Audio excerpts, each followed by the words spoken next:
Hey everyone, this is Brian with Advantage Chiropractic Wellness. One of the biggest things I hear from patients is, I'm tired, I'm exhausted, I just don't have any energy, I just want to go back to bed. Does any of this sound familiar? I have this image here because, well, it's funny, but it really does show how most people feel. How many times have you thought, just another 3 or 4 hours of sleep, please? There's actual reasons for being this fatigued, and it's more than just not sleeping well. Not enough sleep is important, and it is a problem, but you have to kind of figure out what the real reason is. Don't forget to like and share this. Seriously, who doesn't need more energy? So let's talk about some of the reasons why we're having such problems with this fatigue. Let's start with the most common problem that most people think is the main reason. It's not enough sleep. This is a factor, not having enough energy, but here's the problem. If you either can't fall asleep or stay asleep, just knowing it isn't going to fix it. You can take sleeping drugs. Yes, you'll probably sleep really good that night, but then you tend to wake up even more tired. Then you end up chronic fatigue long term. You have to figure out what's causing these sleeping issues. The next issue is your thyroid. This is pretty common, and it's a major cause of chronic fatigue. So if you have what's called hypothyroid, it's your thyroid isn't producing enough what's called T4. That's a hormone.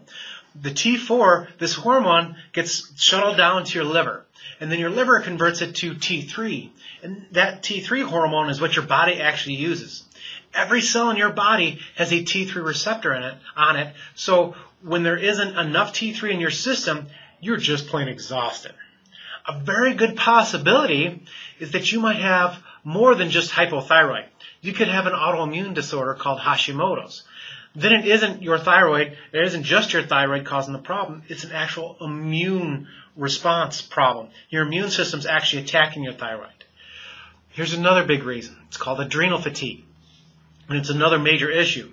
As most of us in the current day and age run pretty much nonstop from the time we drag our butts out of bed, which we really drag them out, until we blissfully get back into bed. We push ourselves to the limit, and we artificially stimulate ourselves with caffeine and other stimulants just to get through the day. This essentially gives us a slow drip of adrenaline to keep us moving. Eventually, our body says, enough, and we end up having what's called adrenal fatigue. And the stimulants don't work so well anymore. Another reason, it's called mitochondrial decline. The mitochondria, if you remember from way back in science class, are the powerhouse of the cells. They are what holds the electrical charge each cell carries.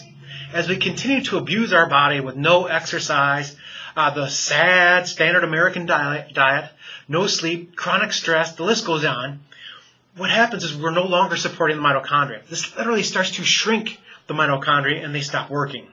Now this is a real problem. If our cells don't have the energy they need, they can't heal themselves. They can't detox themselves. You just feel like the walking dead. Okay. This is great info, you're saying, but what do you do about it? That is a great question. The answer is we have to put more energy into your system than you are burning. How do you do that? First, I'm going to give you some things that you can do at home on your own to help out with that. Tomorrow, I'm going to talk about the technology we have here in the office that we can help out this process. First, we have to start eating healthy whole foods. I know this isn't much fun, but you know, as the saying goes, you are what you eat. And it's so completely true. We can use all the technology in the world. And we have found that it will make you feel better for a little bit, but you go right back to where you were because you haven't addressed the true problem.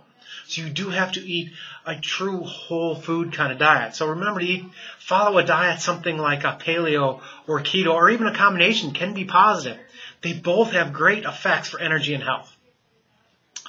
This next one sounds a little bit counterintuitive, but exercise will actually help to improve your energy.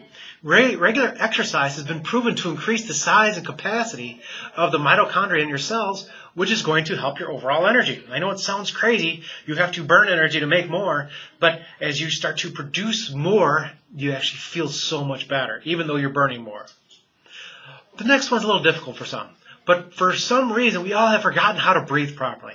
When you look at a young child, they breathe through their stomachs. You see their bellies move in and out all the time, not through their chest. For some reason, as adults, we seem to think we look really good when we hold our stomachs in. Well, this might help the way we feel about ourselves, but it doesn't do anything good for our body to bring the proper amount of oxygen in. This is going to take some practice to change the way that you breathe. So you're going to have to practice. And what you end up having to do is you keep practicing, and you're just going to breathe. And when you breathe in, your stomach's going to push out, because that's going to allow your lungs to actually fully inflate to get the maximum amount of oxygen. Oxygen is an energy source. Okay, so when we saturate our body with oxygen, you'll naturally have more energy.